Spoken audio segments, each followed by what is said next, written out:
Nay, dito lang po kayo Hihingi lang po ako ng tulong. Huwag po kayong magagalaw para hindi lumala po ang nararamdaman po ninyo. Humihikbing ani Laura at lumabas ng bahay para humingi ng tulong. Ang mabubuting kapitbahay naman nila ay nagunahan sa pagpunta sa kanila upang tumulong. Dali-daling isinugod sa ospital ang nanay niyang naghihingalo na.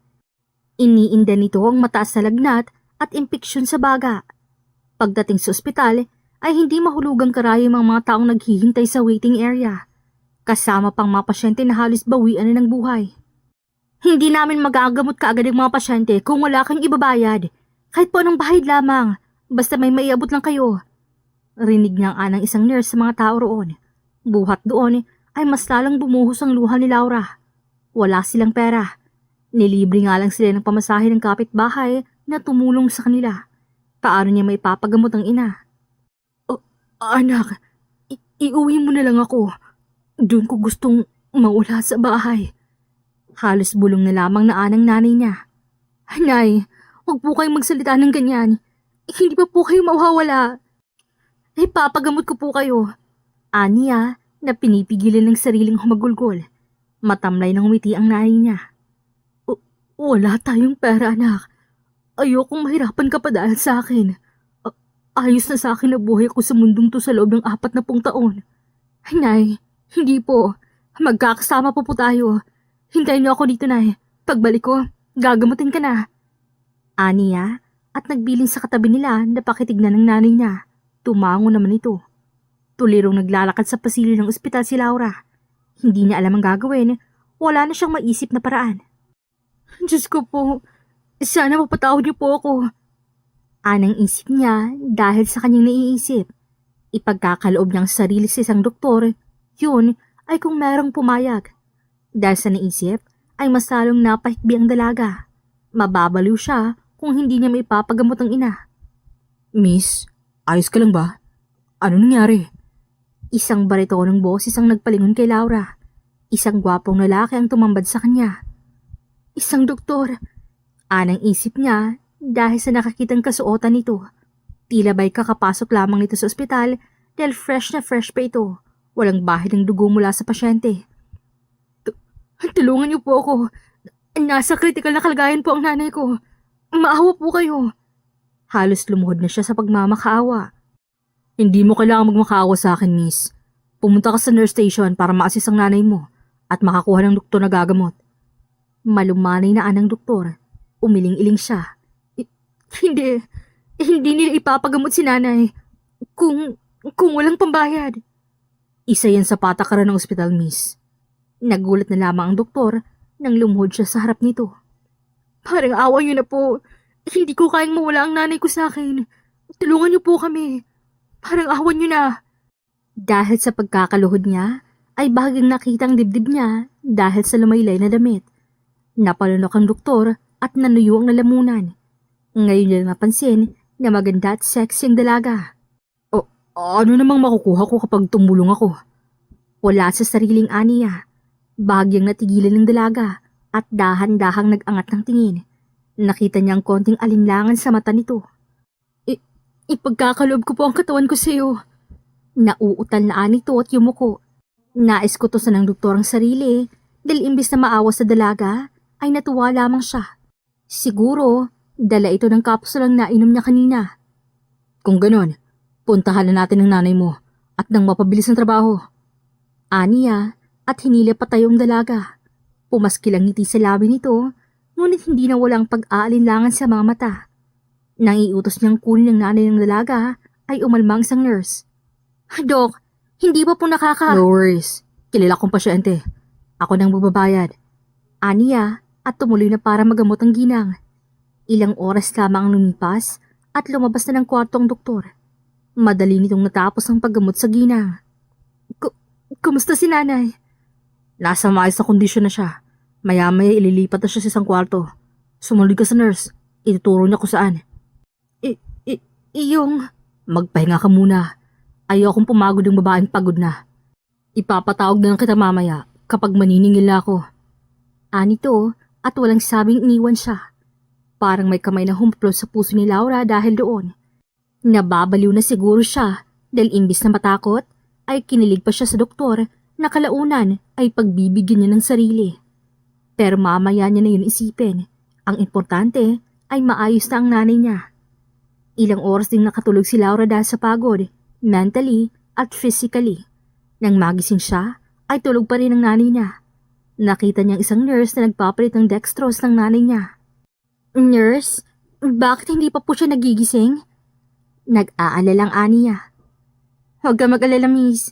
Maayos po ang mama ninyo. Kailangan nilang ng mahabang tulog.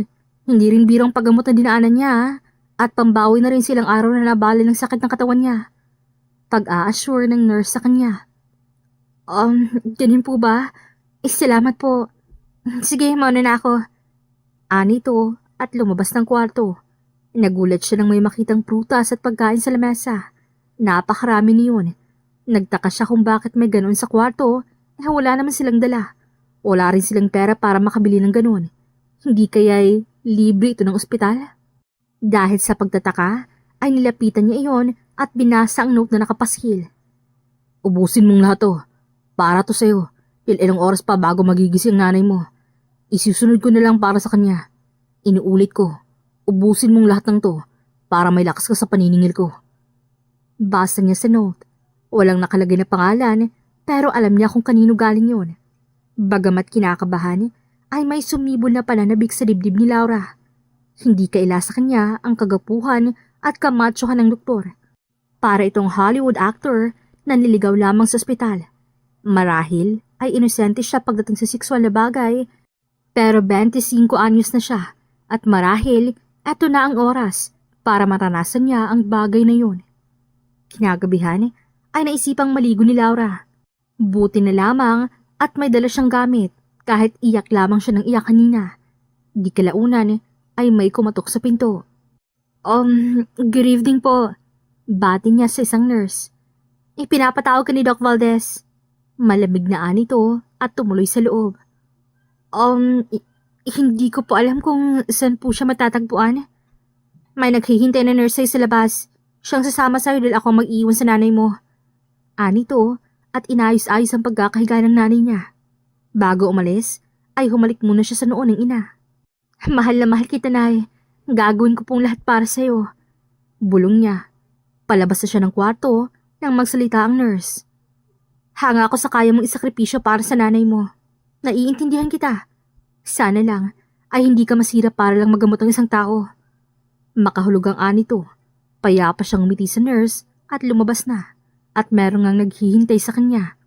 Ang ipinagtaka niya ay lumabas sila ng ospital at pumunta sa kalapit na kondominium. Dito na lang ako. Ang masasabi ko lang ay sana tama tong gagawin mo. Sana napag-isipan mo na tong mabuti. Ang bata mo pa. Huwag po kayong mag-alala. Kaya ko na po ang sarili ko. 25 anyos na ako eh. Halata ang gulat sa mukha nito. Para kang teenager. Anito, ngumiti lamang siya. Pag-alis nito, ay saka lamang siya kumatok. 3 katok at tumambad sa kanyang pang-itaas na katawan ng doktor. Boxer shorts lamang ang suot nito at basa pa ang buhok. Mukhang kaka-shower lang. Come in. Kinakabahang sumunod siya rito. Gusto mo ba ng maiinom? Mukhang kinakabahan ka eh. Hindi pa ako umiinom. Aniya. Nagulat na lamang siya nang nilagok ng doktor ang inumin. Pero masasindak siya nang pagkatapos itong lumagok ay hinila nito ang batok niya at marubdob siyang hinalikan. Nalasahan pa niyang alak sa halik nito. Mas masarap ang alak galing sa bibig ko, hindi ba? At huwag mo akong tawagin po. Hindi pa ako ganun katanda. Anito at hinalikan siya ulit. Dahil hindi marunong humalik si Laura, ay ginaya niya lamang ang galaw ng labi nito. Tawagin mo lang ako, Luis. Bulong ito sa gitna ng halikan. Hindi na nakasagot si Laura, din nalalasing na siya sa mga halik nito. Hanggang sa magsimula ng lumikot ang kamay nito, kung saan-saan na lamang yun umaabot. Ngunit walang narinig na pagtutol na namutawi kay Laura. Buong puso siyang nagpadala hanggang sa inaisuko niya nga ang sarili. Bakit mo hindi sinabing wala kang karanasan? Ani Luis matapos ang mainit na sandali. Para ba matanggihan mo ako? Hindi. Hindi tama to. Kaya ako pumayag dahil akala ko'y sanay ka. Isang kagaguhan to. Isa kong gago. Tama na, Luis. Huwag ka nang magalit sa sarili mo. Nangyari ni At wala naman akong pinagsisisihan. Pasasalamat ko na rin dahil sa paggamot mo sa nanay ko at pagbibigyan ng pagkain ng libre. Experience na rin. Hindi naman sang-ayon si Luis. Pagkatapos, ay niyakap siya nito at payapa silang nagpahinga. Kinabukasan ay maagang nagising si Laura dahil sa pag-aalala sa ina. Oh, nagmamadali ka? Tanong ni Luis nang nagkumahog siya sa pagpulot ng gamit. Isinantabi ang sakit ng katawan. Baka gising na si inay. Magtataka yun kung bakit wala ako ron. Aalis na ako. Pagkatapos magbihis, ay lalabas na sana siya nang magsalita si Luis. Teka lang, Bakit? hindi ko pa alam ang pangalan mo. Laura. Ako si Laura. Napangiti ang binata. Bagay ang pangalan ng dalaga sa pagiging sensual nito na natuklasan niya kagabi. Nice meeting you, Laura. Sana'y magkita pa tayong muli. Aniya na nagulat sa kakaibang nararamdaman. Pangungulila.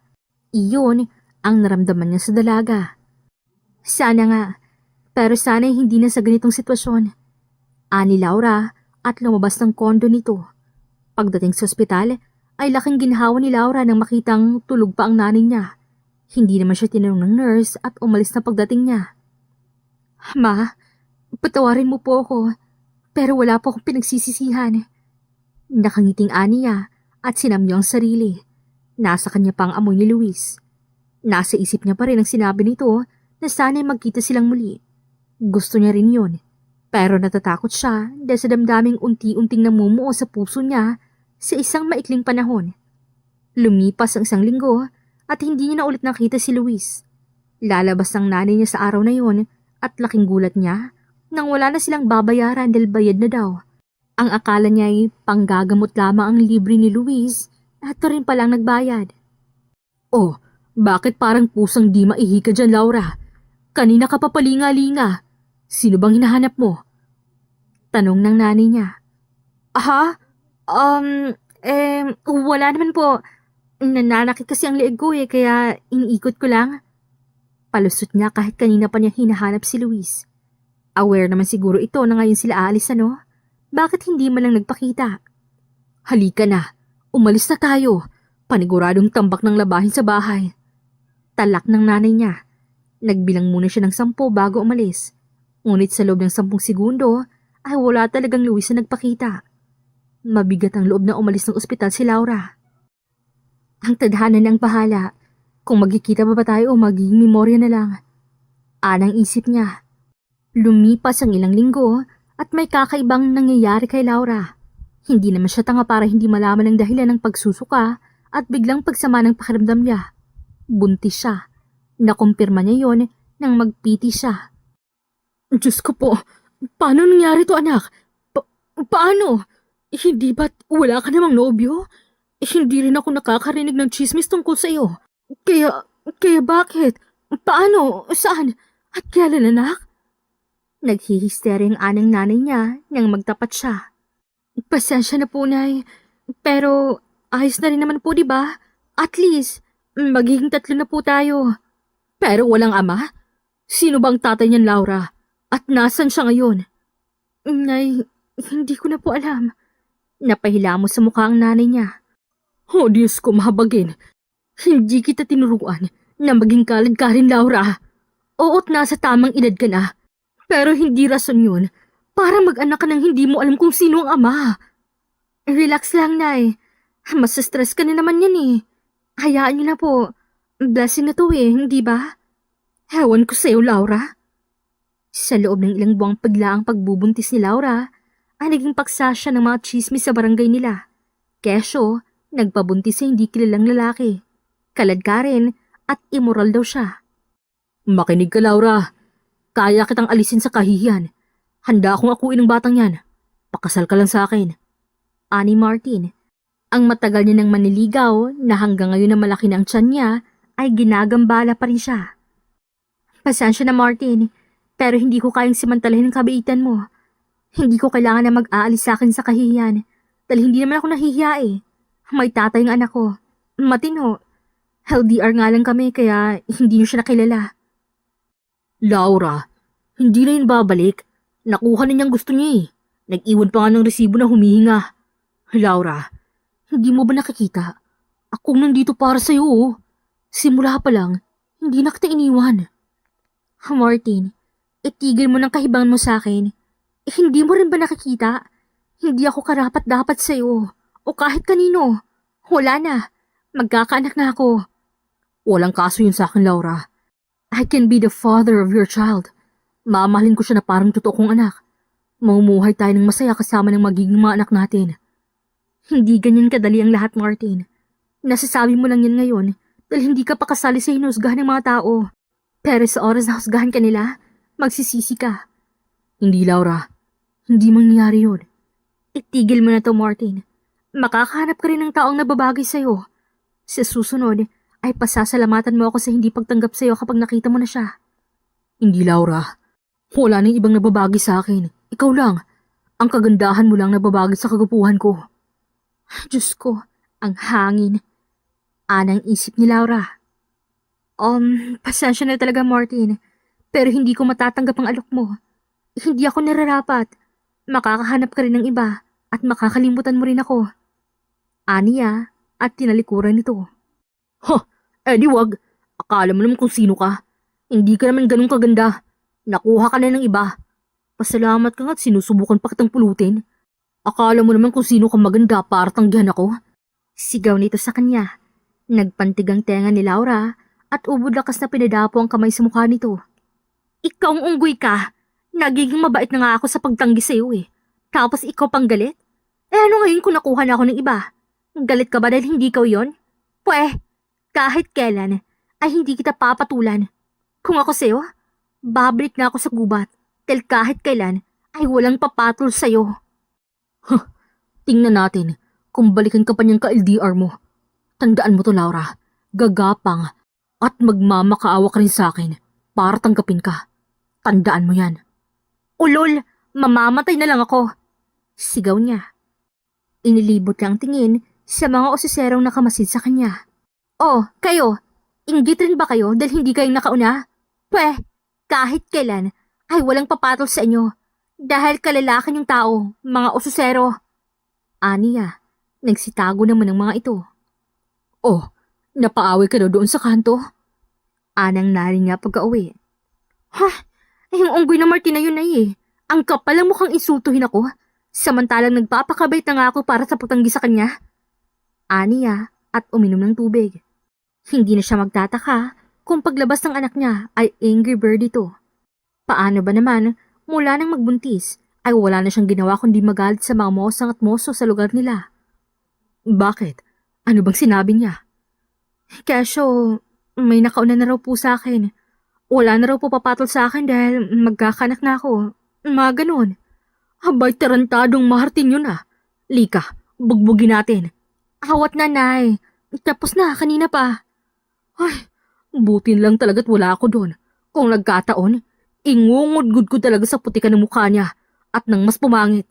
Hayop na yun. Anang nanay niya na mas na high blood pa kaysa sa kanya. Lumipas ang ilang buwan at dumating na nga ang araw ng panganganak niya. Doon sa ospital kung saan niya nakilala si Luis na isipang manganak, umaasam na makita itong muli. Luis! Sigaw niya habang umiiri. Bahagyang nagulat ang mga doktor nang mabanggit ang pangalan ng kasamahan niya nasa ibang bansa para sa pag-aaral upang mas tumaas ang antas ng kaalaman, pati na rin ang posisyon sa larangan ng medikal. Isang malusog na batang lalaki ang isinilang ni Laura. Pinangalanan niya itong Luisito, sunod sa pangalan ng ama na carbon copy nito. Hanggang sa kahuli-hulihang pagkakataon bago lumabas ng ospital si Laura, ay umasam siyang makikita si Luis. Ngunit ni anino nito ay wala. Oh, ayan ka na naman sa pagiging balisa mo. Ano bang hinahanap mo sa ospital na to? Noon ka pa ha? Anang nanin niya habang kargang baby. Wala tunay.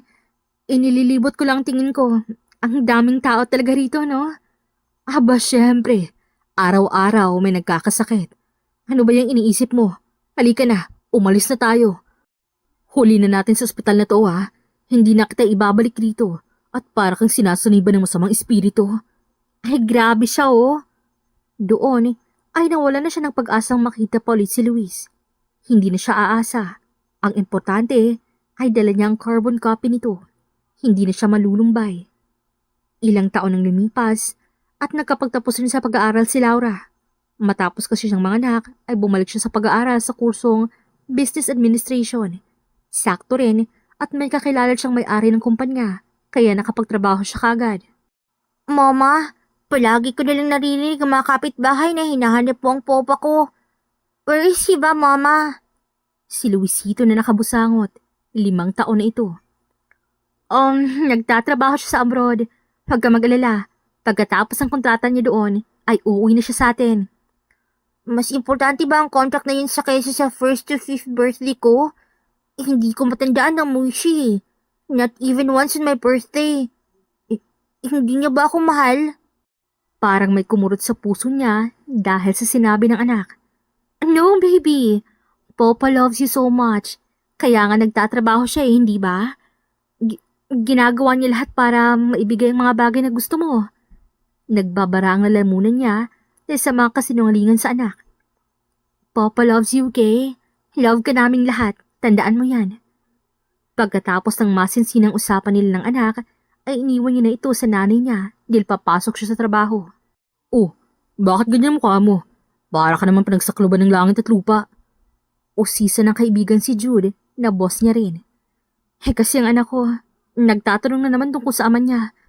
Nagigilty na ako sa mga kasinungalingang sinasabi ko sa kanya Nasan ba kasing ama ng anak mo? Hindi ko nga rin alam Ha? Paano hindi mo alam? Mahabang storya, Jude. Ipagpaliban na nga muna natin yan. Oras ng trabaho ngayon. Hindi sa personal na problema. Wow, parang ikaw ng boss niya na. Pero alam mo, may advice ako sa'yo. Ano yun? Hanggat maaga pa, magtapat ka na sa anak mo. Sige ka, ikaw rin mahihirapan kapag hindi mo nakitang ama niyan. Sasabihin ko naman, Jude. Naghahanap lang talaga ako ng tamang panahon. Yung maiintindihan niya na. Ang hirap pa kasi magpaliwanag ngayon Gets kita, Laura. Ako nga ganyan din ako nung lumayo si Mrs. Buti nga't nakukonsensya. Bumalik. Natatawang ani to, kaya natawa na rin siya. Ay, siya nga pala, Laura. I-cancel mo lahat ng meetings ko ngayong umaga, ha? Aha? Bakit po? May kaibigan akong darating Importante. Dahil sa loob ng 5 taon, ngayon ko na siya makikita ulit. Ganun po ba? Walang problema, Sir Jude. Ano ka ba naman, Laura? Napaka-formal mo talaga. Para namang hindi tayo magkaibigan yan. I'm sorry, sir. Pero kailangan talaga nating i-separate ang trabaho at personal. Maaaring close tayo sa labas, pero magkaibang antas natin sa loob, sir. Ngumiti ng malapad ang lalaki. Kaya gusto kita sa kumpanya Napaka-professional mo. Sana lahat ganyan. Sige, sir.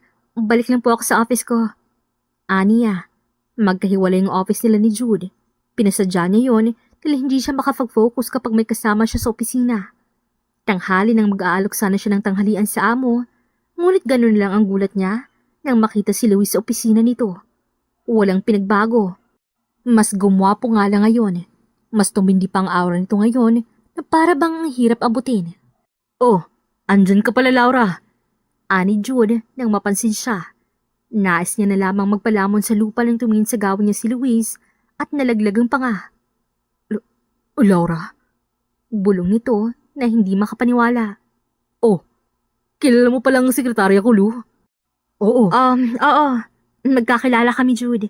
Sa ospital kami nagkakilala. Siya kasing gumamot sa nanay ko Singit niya. Napansin niyang matalim na tingin ni Luis sa kanya. Oh, good to know. Ano nga palang kailangan mo, Laura? Sir, it's already 12 in case you forgot your lunch. Oh, ang swerte ko, Luis, hindi ba? May sekretary na, may alarm clock pa. Hindi talaga pumapalya sa pagpapaalala sa akin yan. Tawa ni Jude. Ngumisi lamang si Luis, ngunit matalim pa rin ang tingin. Mauna na ako, Jude. Yun lang naman ang pinunta ko dito. Ani Laura at bumalik na sa opisina. Nahihirapan kasi siyang huminga. Halo-halo yon dahil sa tensyon, galak at pintig ng puso niya na pinukaw ng lalaki. Samantala, Si Luis na kanina pa nakaigting ang panga at nakakuyong ang kamao ay hindi na makapag-concentrate sa sinasabi ng kaibigang si Jude. Ang gulat sa pagkikita nilang dalawa ni Laura ay napalitan ng selos at galit. Nagsiselos siya dahil mukhang close na close ang dalaga sa kaibigan niya at nagagalit siya dahil tuwang-tuwa si Jude kay Laura. Kahit may asawa na ito ay hindi niya maiwasang mag-isip ng kakaiba. Paano nga ba napunta si Laura doon? Uy, nakikinig ka ba, Lu? Ani Jude at pumitik sa harap niya.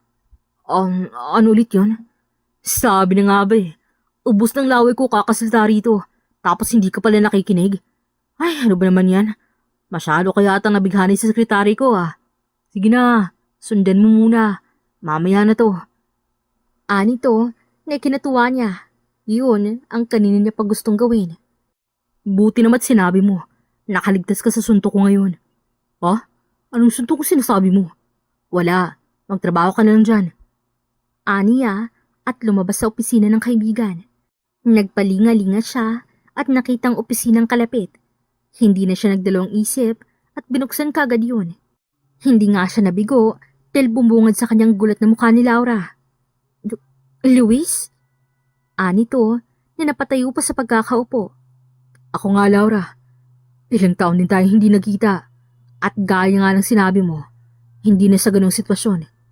You change Maraming nagbago sa'yo. Aniya na hinahagod ang tingin ng dalaga. Oh, don't say that. As if you really know me. I knew you. Sa pinakamaikling panahon na yun, ay nakilala kita. You're vulnerable and naive. See? Sa ganyan mo lang ako nakilala. I was vulnerable because my mother was sick. Alam mo yun. Alam mo kung paano ako halos mabaliw para lang maipagamot ang nanay ko. Yeah. Kaya nga inialok mong sarili mo sa akin na pilit mong tinatago kay Jude, hindi ba? Anong palabas ang pinaplano mo, Laura? Anong bitag ang ginagawa mo sa kaibigan ko? Bumadya ang gulat sa magandang mukha ng dalaga. Anong pinagsasabi mo? Anong palabas at bitag? Huwag ka nang mag-deny. Halata namang may pagtingin ka kay Jude. Ano? Bumaba ka na bang talaga? Na kahit pamilyadong tao ay papatulan mo na? Anong dahilan mo ngayon?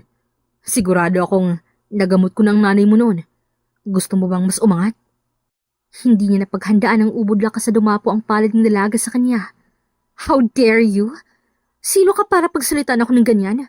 Oo, nagpakababa ako noon nang ialok ko ang sarili ko sa iyo.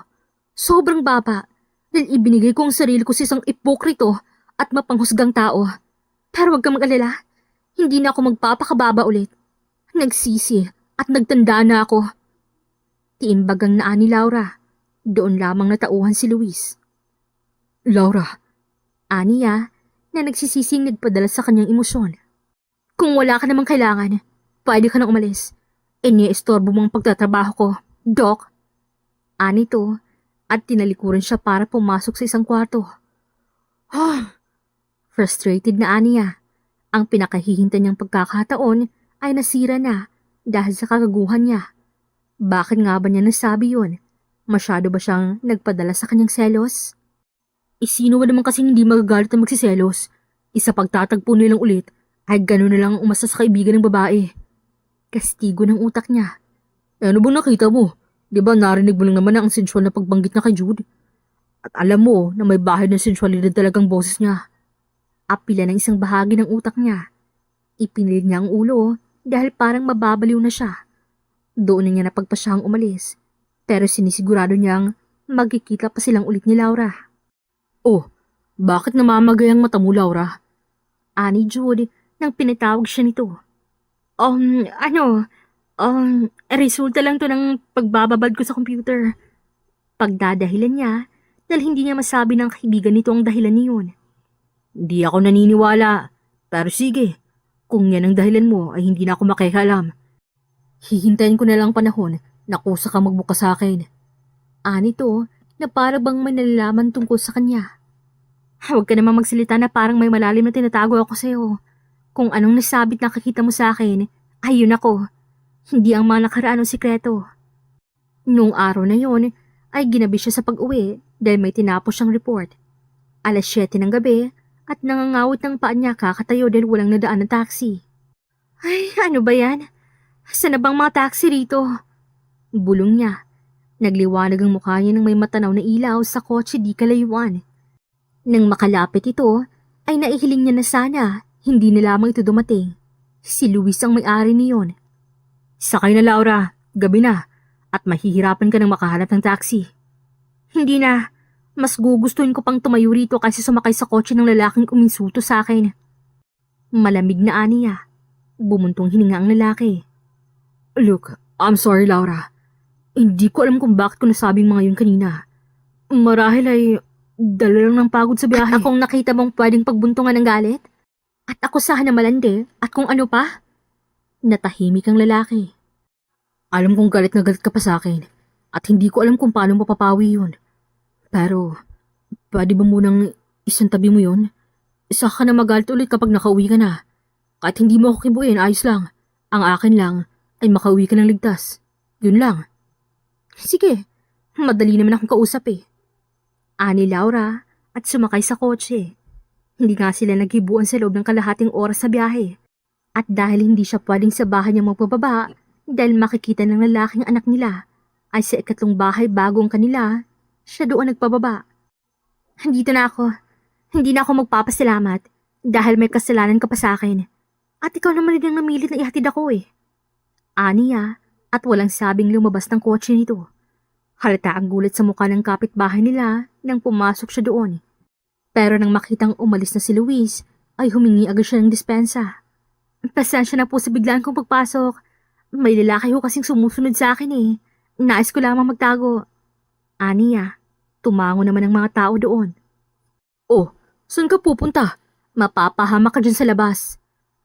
Wala na po yung lalaki. Salamat po sa concern. Mauna na po ako. Ani at umuwi sa bahay nila. Naabutan niya ang anak sa sala na nanunood ng cartoon at pumapapak ng popcorn. Nakikita niya ang batang Luis dito. Hey mama!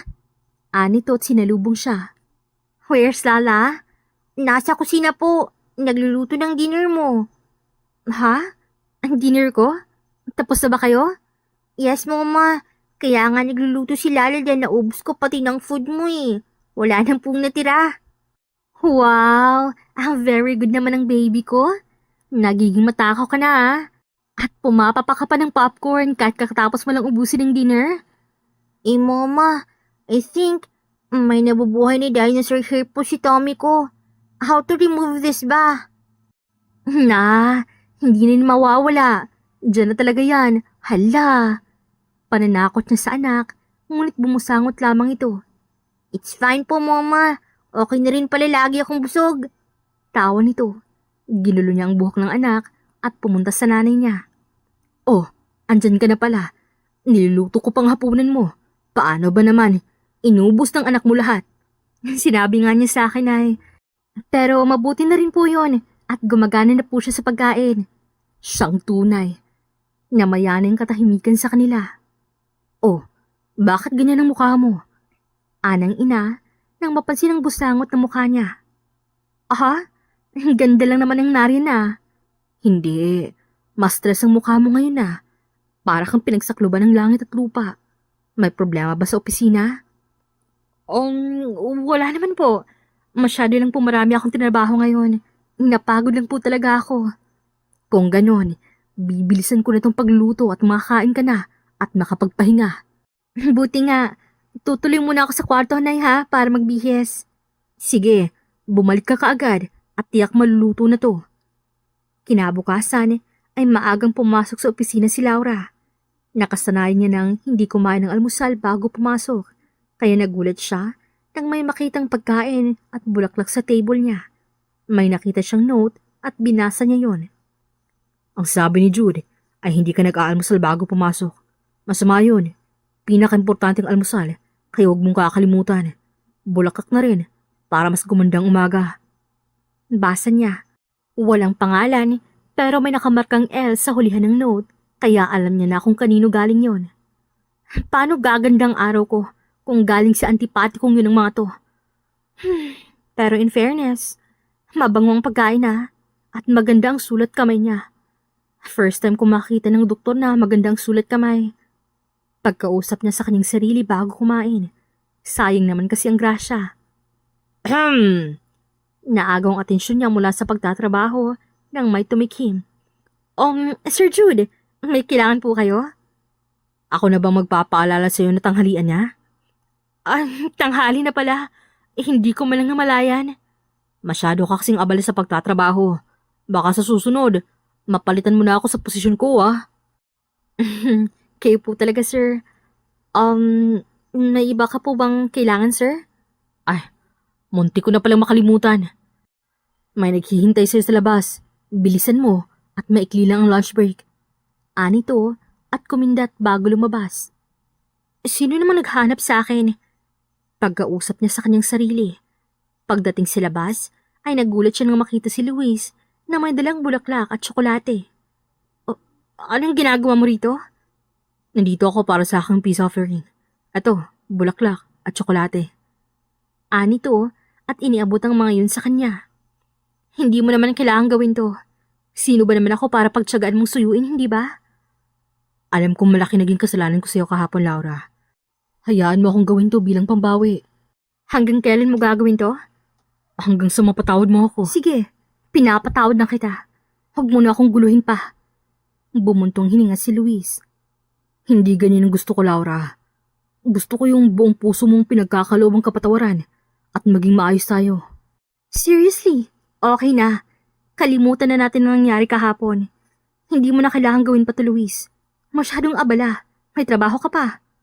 Kung ganun, pwede ka bang maimbitahang kumain sa labas? Maikli lang ang lunch break, Luis.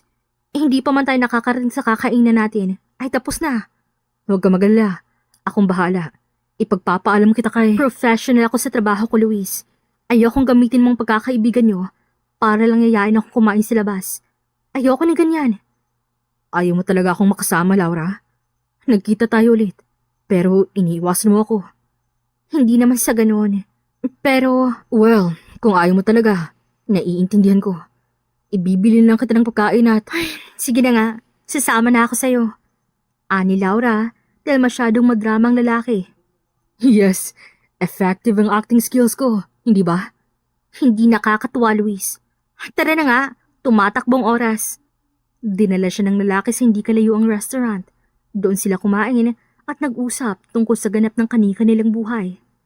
Hindi na kita nakita ulit dahil kinabukasan ng pangyayari sa kondo ay umalis na ako papuntang US. Susulatan sana kita pero ayoko namang guluhin ka. Lalo pat nag-aalala ka pa rin sa nanay mo. Ayoko maisip mo na may obligasyon ka sa akin dahil wala naman. Ani to nang mag-usap sila tungkol sa nakaraan. Kaya pala, hanggang sa huling sandali namin sa ospital ay umasa pa ako na makita kang muli. Ang akala ko nga'y bibisitahin mo ako sa kwarto na inuukupan ni nanay. Pero hindi. Pero alam mo naman na wala sa lugar ng iniisip ko. Dahil wala naman tayong koneksyon talaga. Kas wala maang nangyari. Bayad yun. Nakita niyang may bumadyang lungkot sa mukha ng lalaki. Ngunit mabilis din yung naglaho. Minsan ba'y inisip mo na hanapin ako? Maaari mong isipin na gano'n. Dahil tuwing nagagawi ako dun sa ospital, ay ikaw laging hinahanap ko. Mahinang aniya. Nagulat siya nang hawakan ng lalaking kamay niya. Sa loob ng 5 taon, ay nagkaroon ka ng pag-ibig? Wala sa sariling tanong nito. Umiling siya. Mabuti. Kung hindi lang ako abala sa pagpapalawak ng kaalaman sa US, ay hahanapin kita. Pero hindi na mahalaga yun, dahil nahanap na kita ngayon. May ibig sabihin bang sinasabi mo? Hindi mo ba nahahalata? Mula pa kahapon, ay nasa isip ko ng ligawan ka, Laura. Pasensya na kung ganun ka agad ang mga kataga ko. Nadala lamang ako ng selos at galit. Ha? Bakit ka naman magsiselos at magagalit? Pakiramdam ko kasi napakalapit yun ng kaibigan ko. Nagtaka rin ako kung bakit ka napadpa dun eh. Tapos, Jude ang tawag mo sa kanya. Ang sabi mo, professional ka.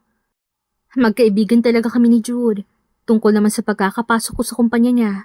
Nang gumraduate ako sa kursong business ad, ay naisipan niyang kunin ako.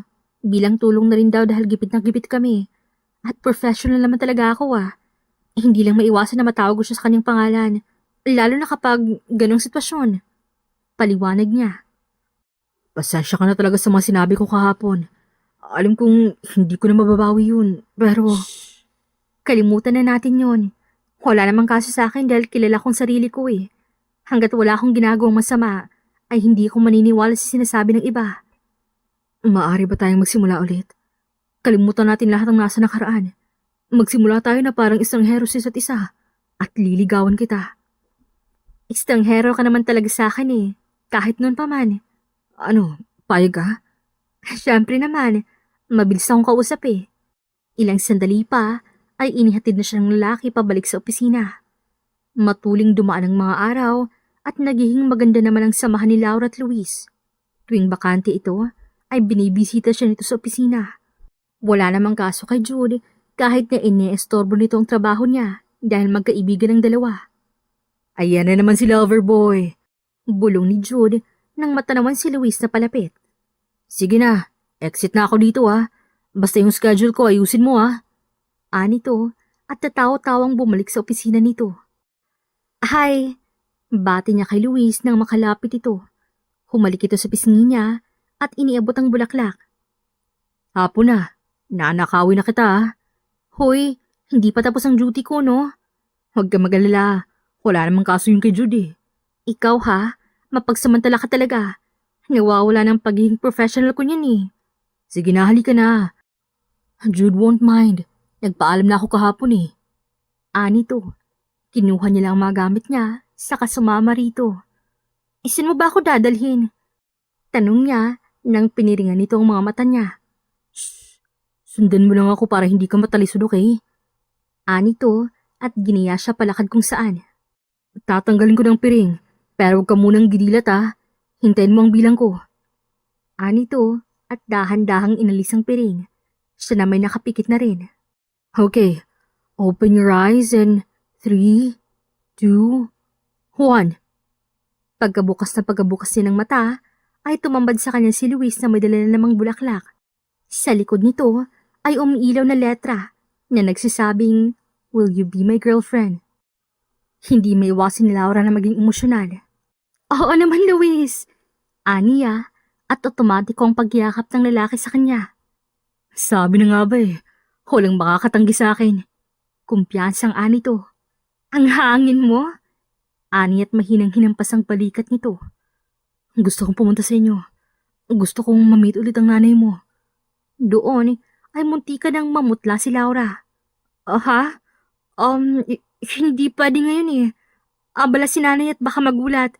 Sasabihin ko muna bago kita ipapakilala. Ayos ba yun? Aniya, dahil hindi pwedeng biglaan na magkakilala si Luis at ang anak nila. Oo naman, makakapaghintay naman ako para sa iyo Anito at mas hinigpitan ang yakap sa kanya. Nang inihatid siya pauwi ng nobyo, ay sa kapitbahay ulit siya nagpababa. Dito na ako. Nagulat siya nang pigilan ni Luis ang kamay niya. Bakit?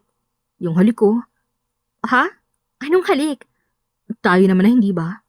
Sige na, yung halik ko. Sige na nga. Ani at inilapit ang mukha rito. Sa gulat niya, ay isang mapusok na halik ang ginawad ng nobyo sa kanya. Napakapit pa siya sa manggas ng polo nito.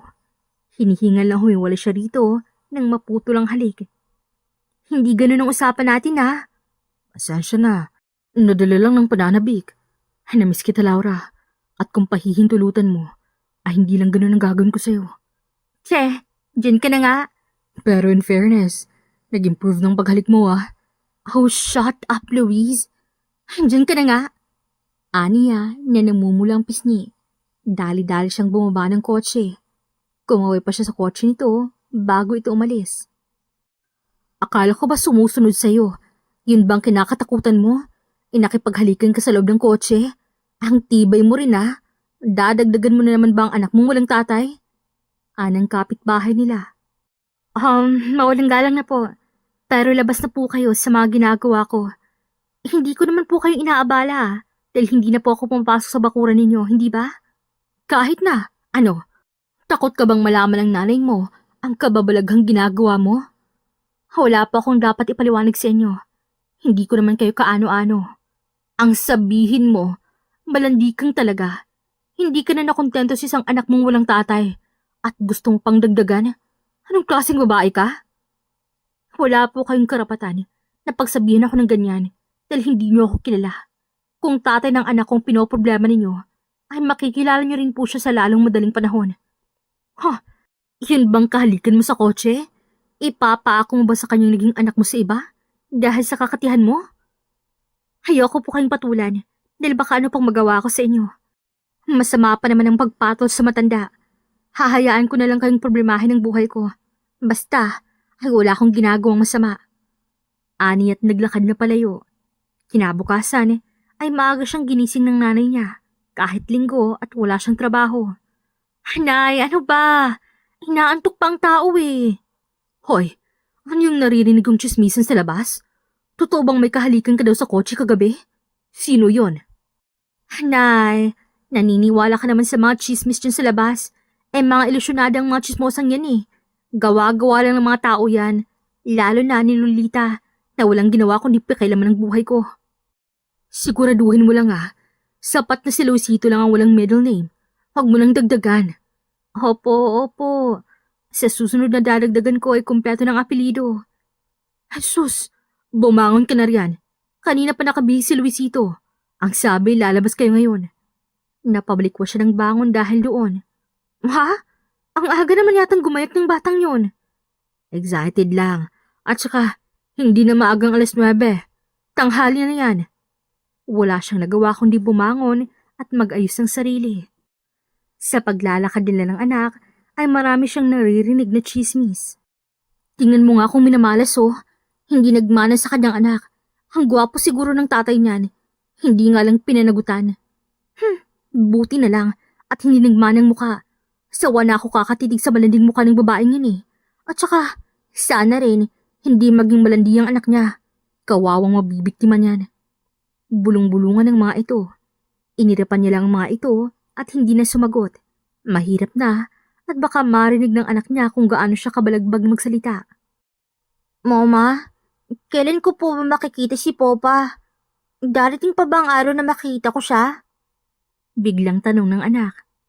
Oo naman, makikilala mo na siya sa lalong madaling panahon. Pangako ko yun sa'yo, baby. Talaga po? Tatandaan ko po yan, Mama. Excited na po akong makilala si Popa. Tuwang-tuwang anang anak niya. Matuling lumipas ang mga araw. Banayad ang naging takbo ng relasyon nila ni Luis. At ang anak niya ay hindi na makapaghintay na makilala ito. Jude, pwede ko bang i-snatch tong magandang sekretarya mo? Si Luis ninagawin na naman ito sa opisina.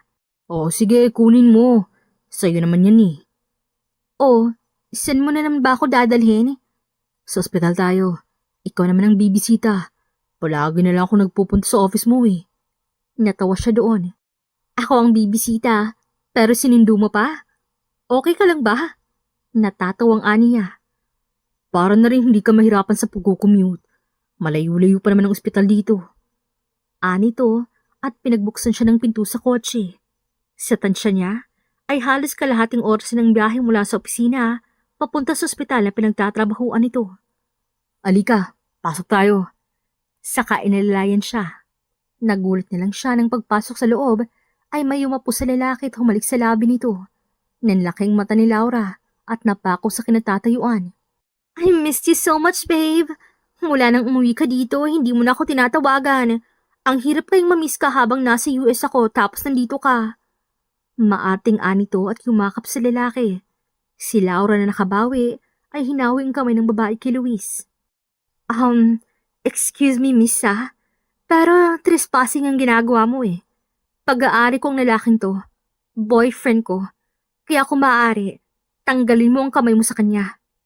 Matapang na aniya. Kumunot naman ang noo ng babae. Babe, who's this girl? Bakit niya sinasabing boyfriend ka niya? Is she crazy? Hoy, wag mo akong matawag-tawag ng crazy Bakit? Sino ka ba? I'm Lou's fiancé. Nalaglag ang panga ni Laura dahil sa sinabi ng babae. Laura, natigil sa pagsasalita si Luis nang pandilatan niya ito ng mga mata. You're what? Lou's fiancé. Ikakasala kami. Kaya bakit sinasabi mo ang boyfriend mo siya? Aba, tarantado pala kayo eh. Ani at pinaglipat-lipat ang tingin sa dalawa. Diyan ka lang ah. Ani sa babae at hinila si Luis sa labas. Sinampal niya kagad ito. Walang hiya ka? Gagawin mo pa akong kabit? Ganun na ba talaga kababang tingin mo sa akin? Hayop ka, Luis? Laura, magpapaliwanag ako. Ano na naman ba ang paliwanag mo? Na hindi mo sinasadya? Na nakalimutan mo may fiancé ka pala sa US at niligawan mo ako? Ano? Na ginamit mo lang ako para punan ng puwang habang nasa US ang fiancé mo? Ano? Sigaw niya. Wala na siyang pakialam kung makatawag man sila ng atensyon. Laura no, hindi ganyan. Kahit ano pang sabihin mo, isa lang ang totoo. Niloko mo ako. Manluloko ka. Kinasusuklaman kita. Habang buhay kong pagsisisihan na pumatol ako sa'yo, na pinagkatiwala ko ang puso at katawan ko sa'yo. Wala kang silbi. Magsama kayo ng fiancé mo. Aniya at tumakbo paalis doon. Sumisigaw naman ang lalaki, ngunit hindi na siya nakinig. Nang makasakay ng taxi si Laura, ay napasabunot sa buhok si Luis. Hindi niya na alam kung paano pa niya maayos ito. Masyado nang maraming nangyari. Pumasok siya sa loob at hinarap ang ex-fiancing si Stacy. Ano bang nasa isip mo? Hindi ba tapos na tayo? Bakit mo pa ako ginugulo? Ano, Luis? Hinayaan lang kitang palamigin ang ulo mo dito sa Pilipinas. Hindi kita bibitawan. Alam mo naman yun, hindi ba? Tigilan mo na ako, Stacy. Hindi ako kailanman babalik ulit sa'yo. Nagsisisi akong pumatol ako sa'yo. May sira ka sa ulo. At dahil sa kabaliwan mo, ay sinira mo kami ng mahal ko. Halika at ooperahan kita para tumino ka na. Aniya at hinila ang kamay nito. Nagpanik naman ang babae at pilit na hinihila ang kamay. Hello, Luis? You're not serious, right? Hindi mo yan magagawa sa akin. Wala akong sakit. Gagawin ko para matigil yung kahibangan mo. Aayusin natin yung ulo mo. Ano? Hindi na kita guguluhin. Just let go of me. Ayoko pong mamatay. Wala akong sira sa ulo, no? Anito, at nang lumuwag ang pagkakahawak na sa kamay nito, ay kumaripas kaagad ito ng takbo. Sumisigaw pa ito na para bang hinahabol niya. Pananakot lang palang katapat nito. Pero hindi pa rin nagbabago ang totoo na galit sa kanya si Laura. Galit na galit. Kinabukasan ay naudlot ang pag-i-emote ni Laura nang matanawan ng kotse ni Luis sa kapitbahay nila. Patay! Anang isip niya. Dali-dali siya nag-ayos ng sarili at tumabas. Hoy! Anong ginagawa mo dyan? Aniya kay Luis na sigaw ng sigaw sa kapitbahay nila. Laura, anong ginagawa mo dyan? Ikaw, anong ginagawa mo dyan? Hindi ako dyan nakatira. Teka lang Laura, mag-usap muna tayo. Anito't hinablot ang kamay niya. Gusto mo bang masampal ulit? Laura, kung dyan mo mailalabas ang galit mo sa akin, ayos lang. Tatanggapin kong lahat dahil hindi ako naging totoo sa'yo. Pero makinig ka Laura, bago pa man ako umuwi ng Pilipinas, ay tapos na kami ng babaeng yun. Wala nang namamagitan sa amin ng ligawan kita. Maniwala ka Laura, hindi kita niloloko. Kahit pa ipaliwanag mo ang lahat at mapatawad kita, ay hindi na ako kailanman babalik sa'yo. Tama na, Luis. Nakakapagod kang mahalin. Gusto ko lang maliwanagan ka, Laura. Wala akong ibang intensyon. Ang gusto ko lang ay mahalin ka gaya ng nararapat. Mahal kita, Laura. Ang pagmamahal na yan ay walang patutunguhan, Luis. Kung ako sa'yo, umuwi ka na. Huwag mo na akong guluhin pa. Tama ng pang-aabala mo sa buhay ko. Ani at iniwan na ito. Mama, sino po yung kausap mo? Usisa ng kanyang anak. Ang papa mo.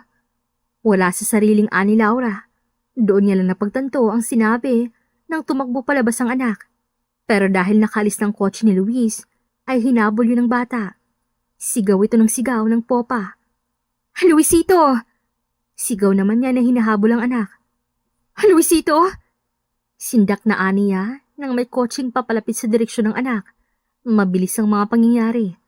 Ang huling nakita ni Laura ay ang anak na nagpagulong-gulong sa daan. Malakas siyang sumigaw at tinakbo ang anak na ngayon ay nakahiga na sa daan, duguan. Ang kotseng nakabundol ay tumakas na. Luisito! Luisito! Gumising ka!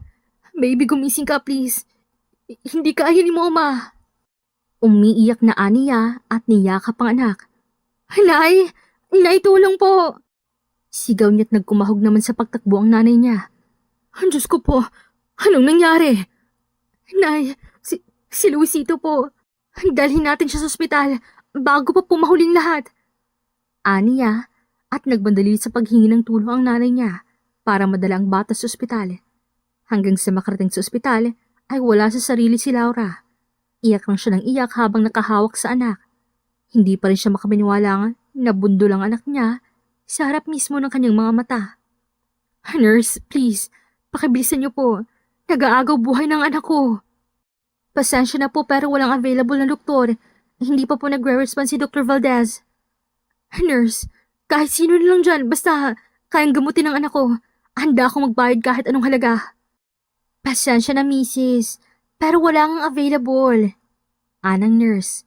Hindi na alam ni Laura ang gagawin, kaya nagpalibot-libot na lamang siya sa ospital. Humahagulhol na siya. Miss, may problema ba? Para siyang nagbalik sa dati dahil sa baritonong boses na yon.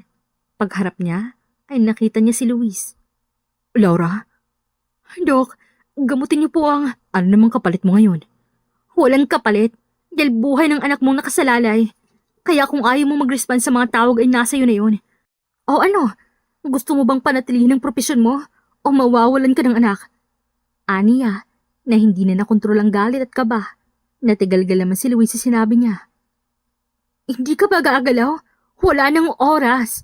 Babawian na ng buhay ng anak natin, Luis. Halos mabaliw na sigaw ni Laura. Doon naman tumalima si Luis. Pagdating sa waiting area, ay pakiramdam ni Luis ay may mabigat na bagay na dumadagan sa dibdib niya. Nakita niya ang bata. Batang bersyon niya na nakahiga sa puting stretcher na unti-unting nababalot ang dugo nito. Diyos ko. Tanging nasabi niya at pinigil ang sariling umiyak. Nilapitan niya kagad ang bata na hinawakan ng palapusuhan nito. Nakahinga siya ng maluwag nang malamang may pulso pa ito. Pero kailangan itong magamot sa lalong madaling panahon. Gawin mo ang lahat, please. Pagmamakaawa ni Laura, tumango siya. Kahit hindi nito sabihin, ay gagawin niya ang lahat.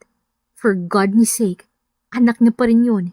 Sa kanya nakasalalay ang buhay nito at hindi niya mapapatawad ang sarili kung magkamali siya.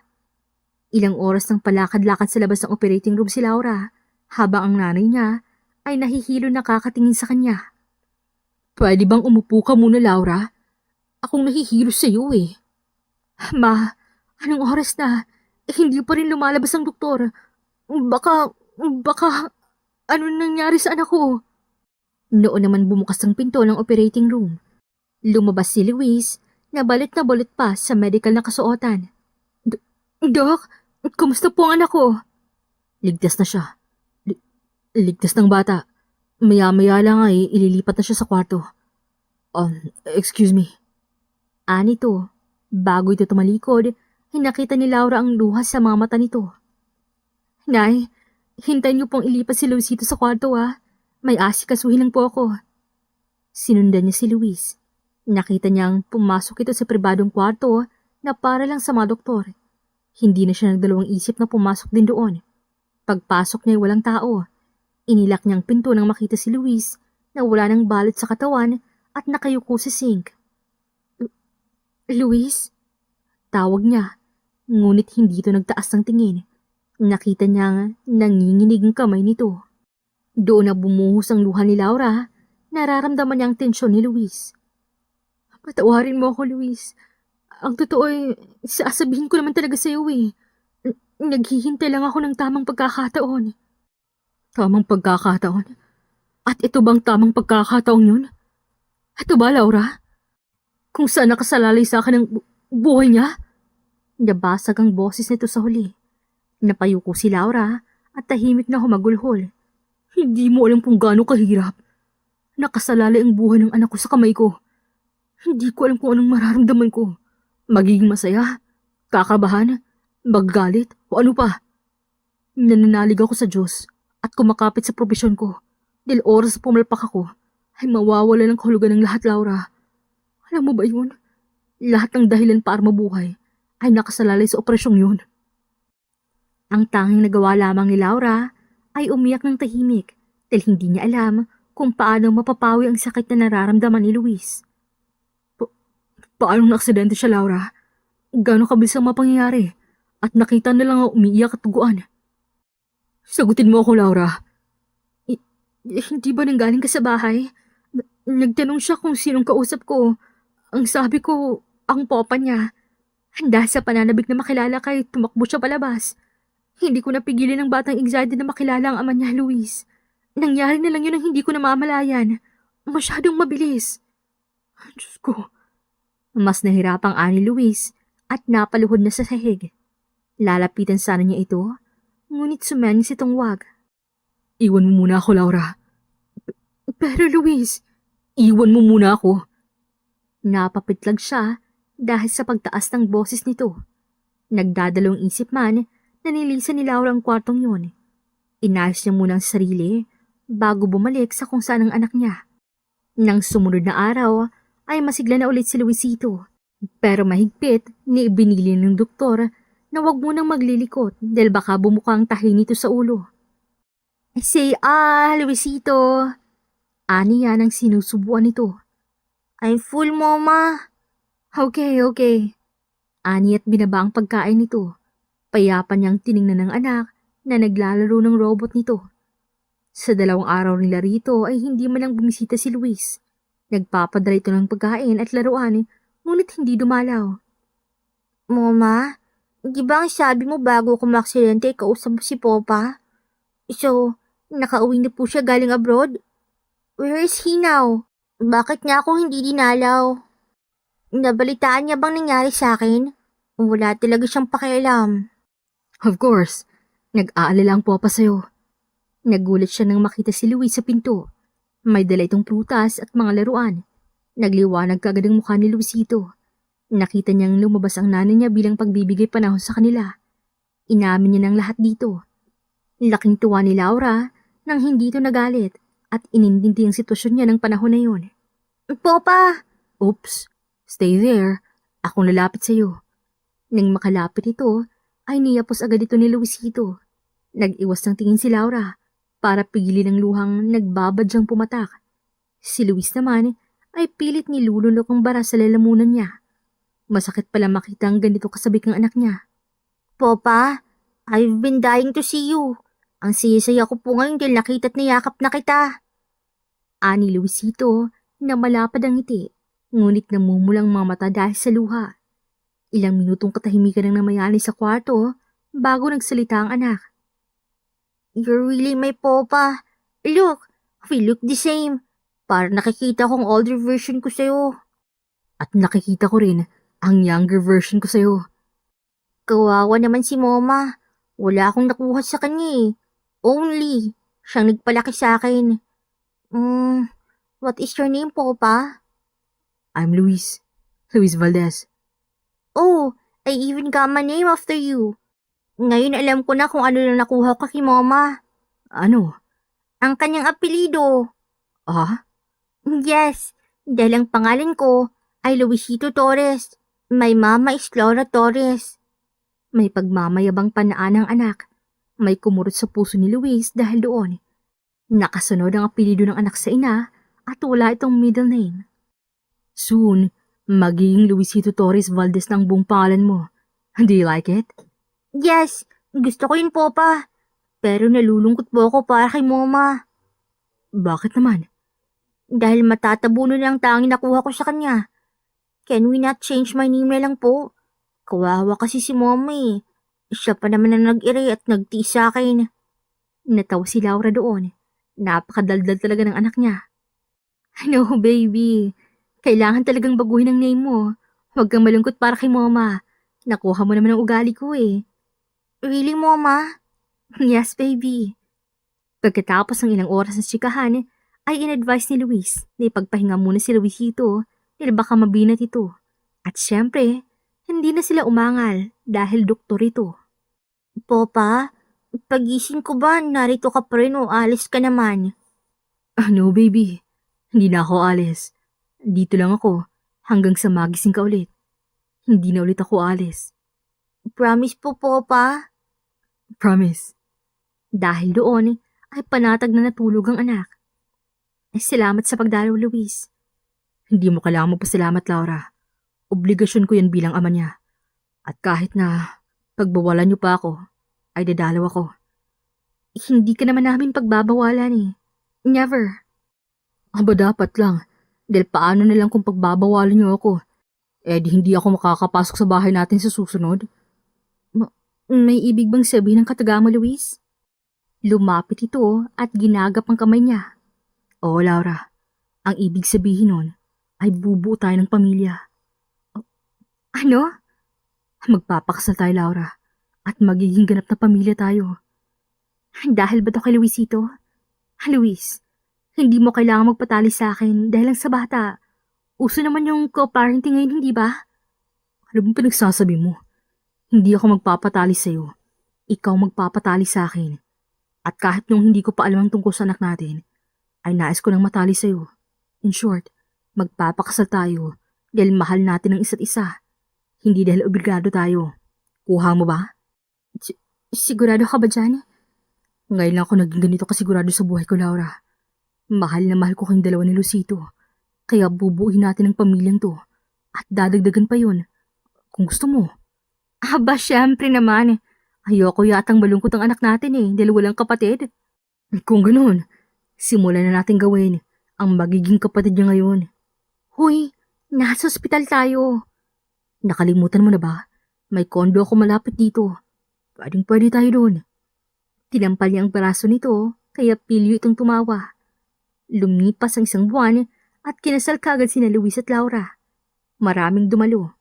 Mga kasama ni Luis sa trabaho at iilang kaibigan ni Laura. Siyempre, hindi niya inimbita ang mga mosang sa lugar nila. May galit siya sa mga yon. Go naman, Papa. Hurry po. Hurry? Para saan, baby? Hurry in your honeymoon para magkaroon na po ako ng kapatid. I'll patiently wait here. Napaismid si Laura dahil sa kapilyuhan ng anak. Oh no, he won't wait here. Why? Dahil isasama ka namin. The honeymoon won't be complete without you, her forever baby. Nagbiro naman si Luisito, kaya napaismid na lang si Luisito at sabay na nagtawanan ng mag-asawa na puno ng pagmamahal ang mga mata. I love you, bulong ni Laura kay Luis. I love you more, and our little family. Anito, at sa isang iglap ay buhat na siya na parang sako ng bigas habang hawak nito sa kamay ang anak na tumitili para sa kanila. Dahil man sa kagipitan, kaya nagsimula ang kwento ng pag-iibigan nila, ay humantong naman ito sa maluwang pagmamahalan. Marami man silang kamalian na nagawa, ay natuto na sila dahil doon at dadalhin nilang natutunan sa araw-araw para mas mapabuti ang pamilya. Ika nga nila, mas maraming pagsubok, mas matibay na pamilya. Dito na po nagtatapos ang magandang kwentong ito.